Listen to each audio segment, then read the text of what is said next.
এখনও সেই same boring PPT বানাচ্ছ? ভালো ইন্ট্রোডাকশন স্লাইড বানানোর জন্য এই প্রসেসটা ট্রাই করতে পারো। ইনসার্ট ট্যাবে গিয়ে ক্লিক করো ইনসার্ট ভিডিও, তারপর চয়েস করো stock video.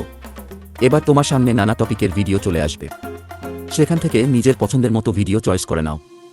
Insert a click করে ভিডিও চলে আসার পর আবার ইনসার্ট ট্যাবে গিয়ে ওয়ার্ড আর্ট ব্যবহার করে ফুট টাইপ করতে হবে। ওয়ার্ড আর্টের সাইজ প্রয়োজন মতো বড় করে নিতে হবে।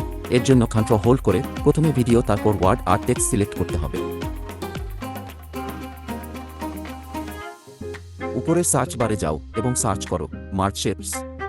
এখন ইন্টারসেক্ট অপশন সিলেক্ট করে নিতে হবে। এখন আমাদের টেক্সট স্টক ভিডিও তৈরি হয়ে গেছে।